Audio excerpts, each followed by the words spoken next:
Vamos a hablar de límites. El concepto de límite es fundamental para todo el análisis matemático. De él arrancan conceptos como son el de derivada, integral, continuidad, en fin, muchos otros. Para explicar el concepto de límite vamos a utilizar un ejemplo de cálculo. Vamos a calcular el área encerrada por el contorno de la figura, que consiste en la curva correspondiente a la función e igual a x cuadrado, el eje de las abscisas y la recta x igual a 1. El área encerrada por ese contorno no se puede calcular por matemáticas elementales. Hay que recurrir a otros procedimientos. Uno de ellos es el de límite. Vamos a dividir el eje de las abscisas en el intervalo 0,1 en n partes. De forma que cada una de ellas tendrá una dimensión 1 partido por n. Y vamos a definir las ordenadas correspondientes a las abscisas 1 partido por n, 2 partido por n, etc. Si le damos a x el valor 0, la ordenada correspondiente también vale 0, sustituyendo en la función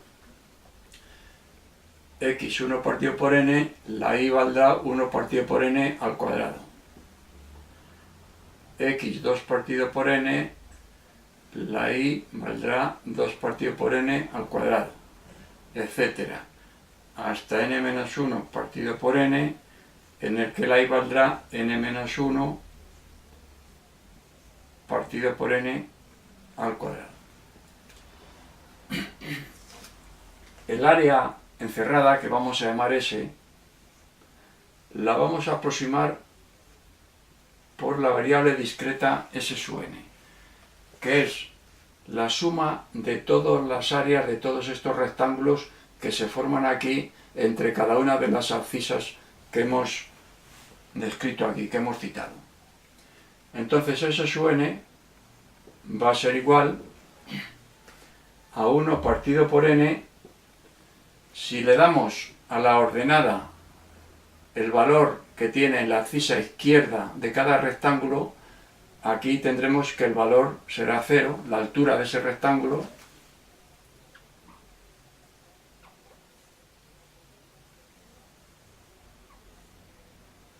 en este punto, en el punto de la izquierda, en este caso será 0 porque estamos en el origen, más el ancho siempre es 1 partido por n, el ancho de la base. 1 partido por n por 1 partido por n, que es la abscisa siguiente, y por lo tanto su ordenada será 1 partido por n al cuadrado, más 1 partido por n por 2 partido por n al cuadrado, el área del siguiente rectángulo, más, así hasta n-1 partido por n al cuadrado. Esas serán las áreas correspondientes a todos los rectángulos que se definen dividiendo el intervalo 0,1 en n partes. A medida que aumente n, naturalmente el ancho del rectángulo va siendo más pequeño y el área esta de este recinto que vamos despreciando va a ser menor cada vez. Vamos a dibujar, por ejemplo, el punto intermedio que correspondería a rectángulos de n doble que el anterior. Las áreas despreciadas con n doble que el anterior serían estas, en vez de esta que corresponde al n inicial. Luego, como ve, a medida que se va haciendo n más grande, estas áreas que vamos despreciando con la suma de todas esas áreas va siendo menor cada vez. De manera que cuando n sea muy grande, infinito, el valor de S sub n será exactamente el valor de S. De momento vamos a ver cómo esta expresión la reducimos. Esto sería igual a 1 al cuadrado más 2 al cuadrado más 3 al cuadrado más puntos n menos 1 al cuadrado partido todo por n al cubo. N al cubo es el denominador de todos estos sumandos, porque el n aquí en todos estos paréntesis está elevado al cuadrado y aquí está sin elevar. El producto de los denominadores será siempre n cubo. Si hacemos esta suma, hay procedimientos para sumar una serie, la serie de los números naturales elevados al cuadrado, que sería en el numerador, y teniendo en cuenta el n al cubo también del denominador, obtenemos que esto es igual a 1/3 más 1 partido por 6n2 menos 1 partido por 2n. Este sumando de aquí, a medida que n va creciendo, va siendo cada vez más pequeño. Bueno, pues ahora vamos a definir el límite de S sub n cuando n tiende hacia infinito. Lo vamos a ir haciendo cada vez más grande en el límite, que es una abstracción. El infinito es una abstracción. En el límite vamos a considerar el infinito. El infinito no tiene por qué ser algo real. Es una abstracción matemática que nosotros vamos a utilizar a menudo, en el caso de los límites sobre todo. Pues es el valor de S, como hemos dicho, por este proceso. Este sumando de aquí va a ser lo que llamemos alfa sub n. Un alfa sub n porque depende de n. Bien, este alfa sub n, el límite de alfa sub n cuando n tiende a infinito, ¿cuánto vale? A medida que aumenta n, estos dos sumandos de aquí, minuendo y sustrayendo de este sumando completo total, van decreciendo. De manera que cuando n se hace infinitamente grande, este se hace 0 y este también se hace 0. Luego entonces, el límite de alfa sub n cuando n tiende a infinito es 0.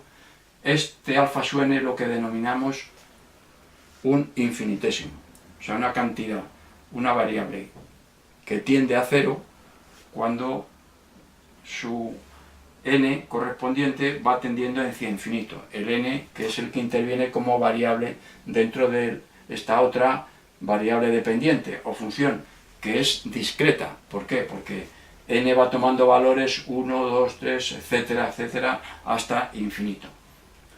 También la S sub n es otra variable, otra función discreta, porque también va tomando valores para n, un número natural de n, 3, 4, 5, etcétera. Bien. Bueno, pues entonces llegamos a que si alfa sub n, como vemos aquí, es un infinitésimo, el valor de S es 1/3. O sea que vamos a poner aquí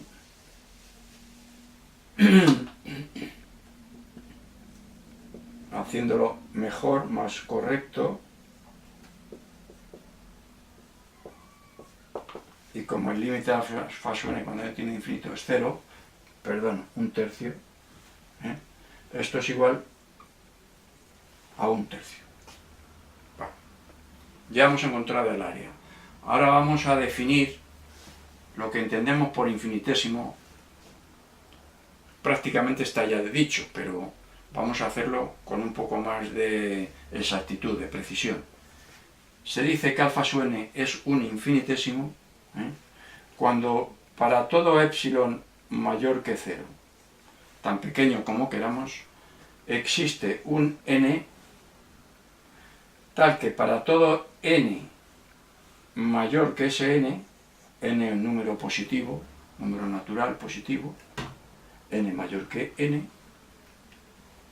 se obtiene que el valor absoluto de alfa sub n es menor que ese epsilon que hemos definido inicialmente.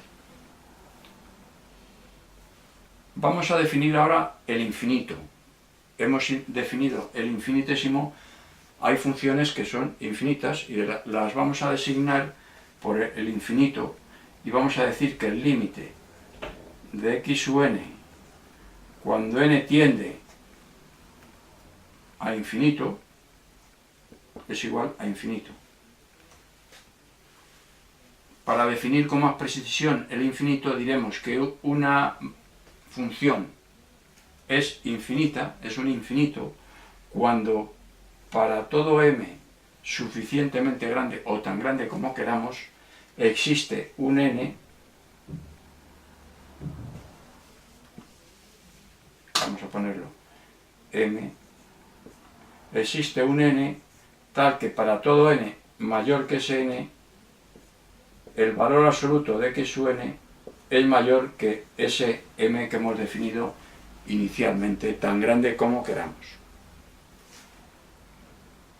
Hasta ahora hemos estado definiendo variables discretas, que van a saltos, van variando con el n como número natural. Esto se puede, el concepto de límite se puede extender también a variables que sean continuas. Por ejemplo, el límite, vamos a borrar aquí ya,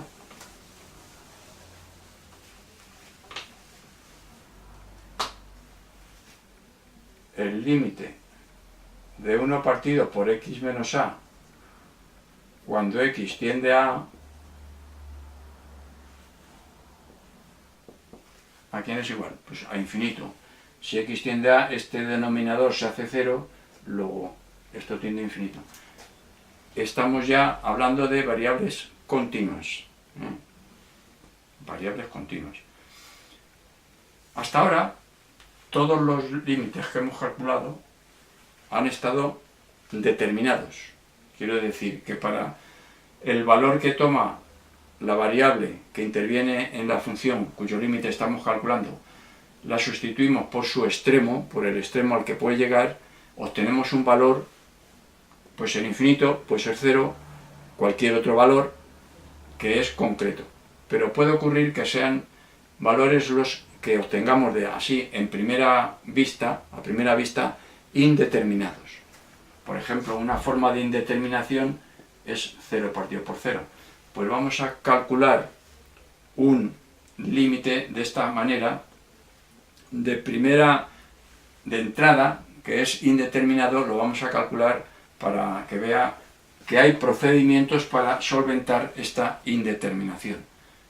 Puede ser el de acotación de la función, que es el que vamos a utilizar, uno de los procedimientos, o puede ser el de la regla de L'Hopital, infinitésimos equivalentes, en fin, hay una serie de procedimientos que solventan este problema, que es el de la indeterminación. Vamos a hacer un caso para que vea cómo se actúa, cómo se hace para resolver esa indeterminación. Y de paso nos manejamos un poco con los límites, que es importante el tener claro ese concepto y cómo funcionan. Vamos a calcular el límite de la función y igual a seno de x partido por x.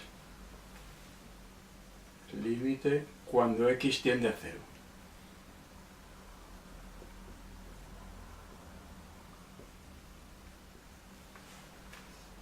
En principio, si sustituimos x por valor 0, lo que obtenemos es 0 partido por 0, que es una indeterminación. 0 partido por 0 no tiene ningún significado numérico. Vamos a ver cómo resolvemos esta indeterminación acotando el valor de esta función. vamos a utilizar para el ángulo X los radianes. Como sabe, y si no lo sabe, ahora lo aprende. Vamos a dibujarlo un poco mejor. Un radián es el ángulo que abarca un arco que tiene de longitud lo mismo que el radio de la circunferencia. Tenemos aquí la circunferencia. Bueno, pues este ángulo es un radián. De tal manera que si el radio es 1,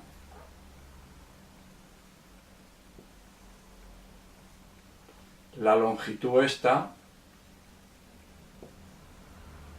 es equivalente al ángulo en radianes. La longitud de toda la circunferencia es 2πr. Luego, todo el ángulo en un giro completo tendrá de valor 2π radianes, que será igual a 360 grados sexagesimales. Luego entonces, la longitud del arco de la circunferencia de radio unidad es equivalente al ángulo en radianes.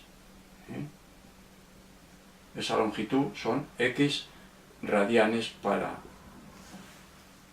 el ángulo que abarca ese arco.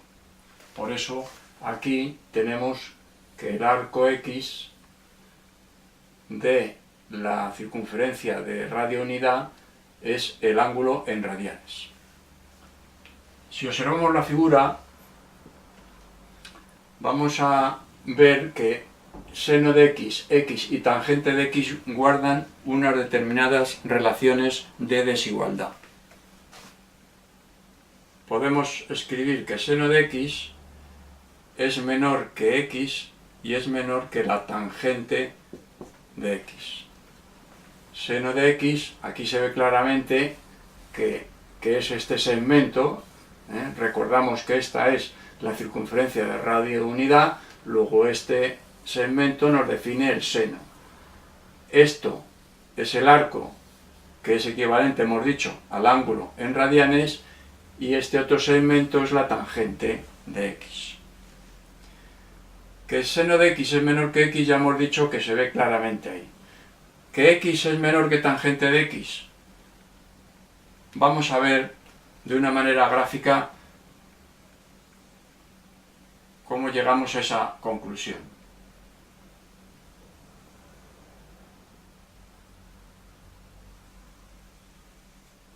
Si yo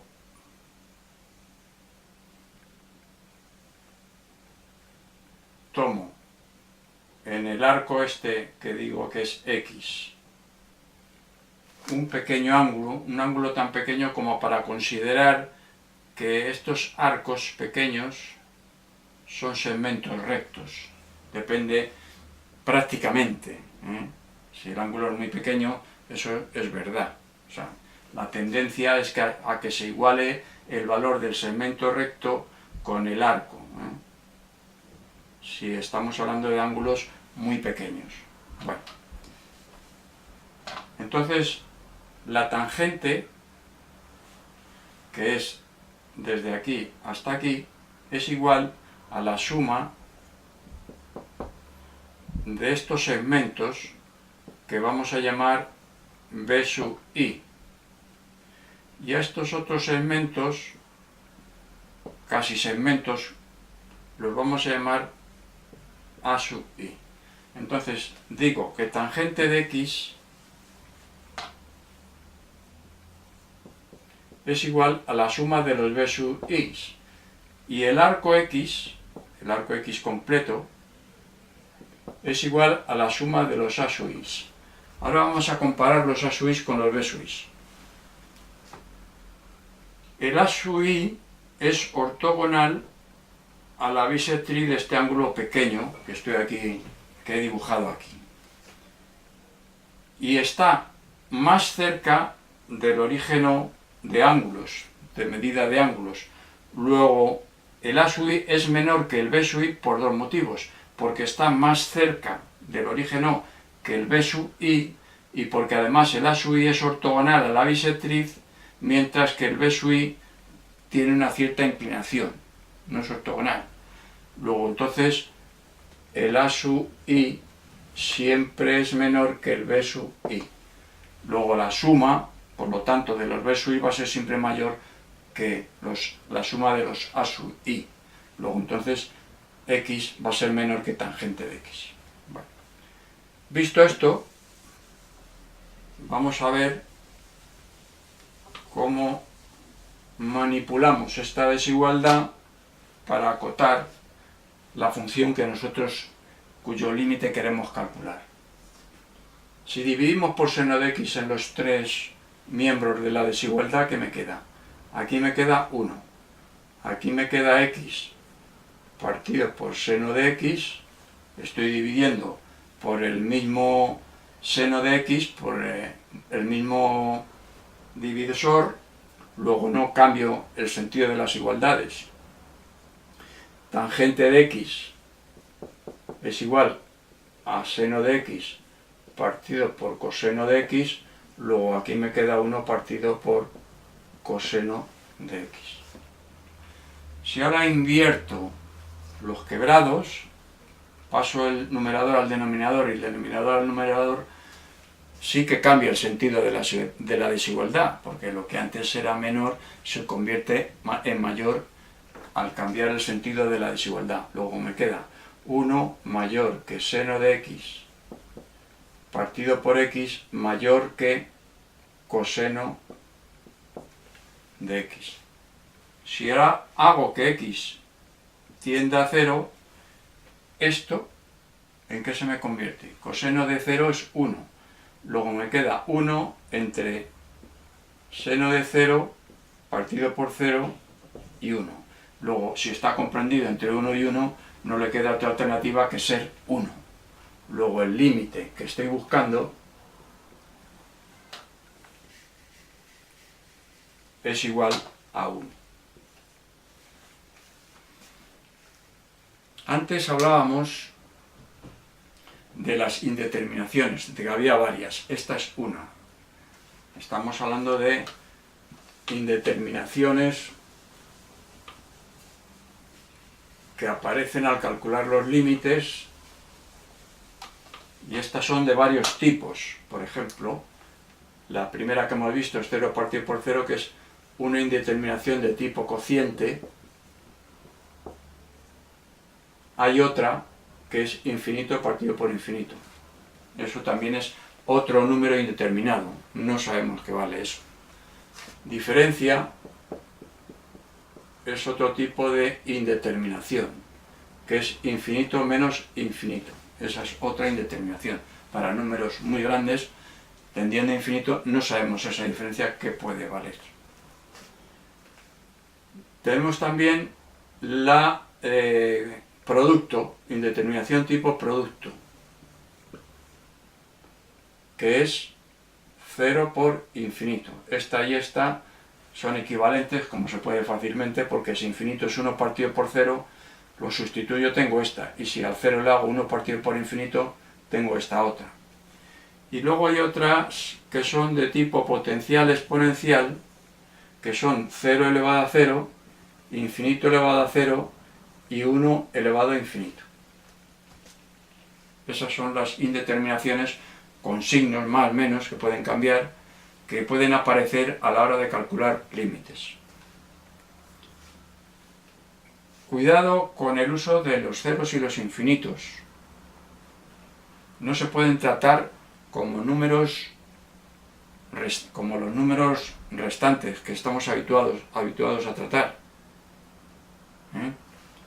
El 1 elevado a infinito, se podría pensar, si contemplamos esta potencia como un número infinito, como un número normal, pues diríamos, bueno, pues es 1 por 1 por 1 infinitas veces, como 1 por 1 por 1 siempre es 1, esto tiene que ser igual a 1. Pues no. esta no tiene por qué ser igual a 1. Vamos a ver un caso que es el del número e. No lo vamos a demostrar, pero para que vea que el número e, en este caso, aparece en el límite que tiene esta indeterminación. Es el límite de 1 más 1 partido por n elevado todo a n cuando n tiende a infinito. Esto es de la forma 1 elevado a infinito. 1 partido por infinito es 0, el infinito de la n aparece aquí, luego queda 1 elevado a infinito. Si esto se resuelve por los medios habituales de este tipo de problemas de solución de límites indeterminados, pues lo que se obtiene es el número e, que vale 2,718, etc. Como ve, distinto de 1.